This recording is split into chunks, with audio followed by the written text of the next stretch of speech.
चॅनलवर तुमचं स्वागत आहे. बघा कसा बघतोय, खातोय, बघतोय माझ्याकडे बघा.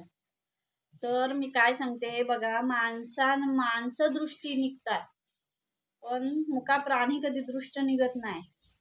पण आज असा कुत्रा निघालाय ना की नको नको झालंय बघा.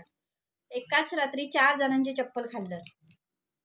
माझे खाल्लं, सुनेचे खाल्लं, सुनेची आणि सासूची भांडणच लावलं. हे बघा नवीन चप्पल कोरी. हे बघा काय करून ठेवलं ते कुत्र्याने. हे बघा आणि हे बघा असं सांगायचं तात्पर्य म्हणजे बाजूची भांडणं लावतात ती लावतात. हा कुत्रा सुद्धा लावायला लागलाय. हा कुत्रा सुद्धा लावायला लागलाय म्हणजे विचार करा.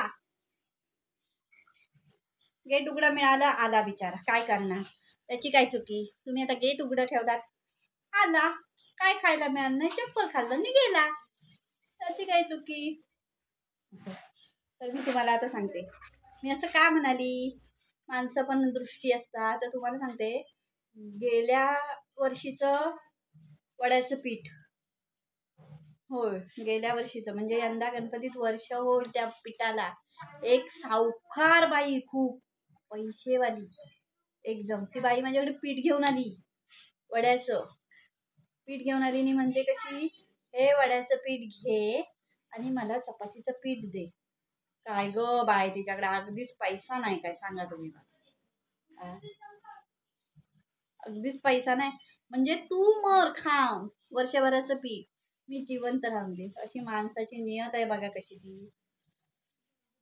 माणसाला माणूस आहे ना असं. मी ना देवळात कधी जात नाही, देवाला हात जोडत नाही. कोण आलं तर असं आपलं दानधर्म करायचं, त्याच्यातच देव मिळतो असं समजते सगळं.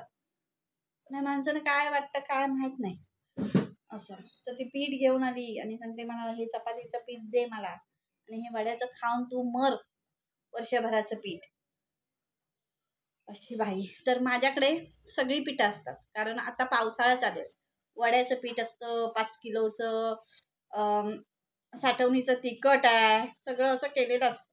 पावसात तुम्हाला माहिती आहे कांदा हे सगळं साठवणुकीच्या वस्तू आहे, त्यामुळे ते साठवून ठेवायला लागतात. पावसाळा जाईपर्यंत ते पुरायला पाहिजे, त्यामुळे हे सगळे वस्तू केलेले असतात घरात असं. आता आम्ही माणसं किती आहे, आम्ही 6 आणि मी मेसचे डबे करते 2. 6, 7, 8 माणसं झाली. 8 माणसांचं जेवण होतं सकाळी. तुम्हाला व्हिडिओ दाखवला असता मी स्वयंपाक करताना, पण काय होतं बाळ झोपलेलं असतं आणि सकाळी स्वयंपाक होतो मेसचा. आज 30 वर्ष झाली मी मेस चालवते. मेस म्हणजे पहिले घरात जाऊन स्वयंपाक करायची आणि आता डब्बा देते खानावळीचा असं. तर खूप भाज्या आणि खूप सगळं लागतं, हे माहिती आहे तुम्हाला. मेसचे डबे चालवायचे म्हणजे साधी सोपी गोष्ट नाही. एवढंसं टाकणं, एवढंसं हे करणं असं नसतं कधी. भाज्या तर खूप लागतात. आता तुम्हाला मी भाज्यांचा व्हिडिओ कधी टाकला होता, 8 दिवसापूर्वी. 8 दिवसात आता आज अजिबात माझ्याकडे काय राहिलेलं नाही भाजी. आता परत उद्या परवा जाईन तेव्हा भाजी घेऊन येईन असं. तर तुम्हाला, मला एका ताईने विचारलेलं, शेडगे ताई म्हणून आहेत त्यांनी, की तुमच्या सगळ्यांची नावं सांगा. तर माझं नाव आहे सुचिता आणि माझ्या मुलीचं नाव आहे शिवानी, माझ्या सुनेचं नाव आहे श्रावणी आणि माझ्या नातवाचं नाव आहे एकलव्य. अशी नाव आहेत आमच्या घरात. तर ताई मी तुमच्या कमेंटचं उत्तर व्हिडिओद्वारे देते, तर व्हिडिओ नक्की बघा म्हणजे तुम्हाला आमची नावं समजतील असं.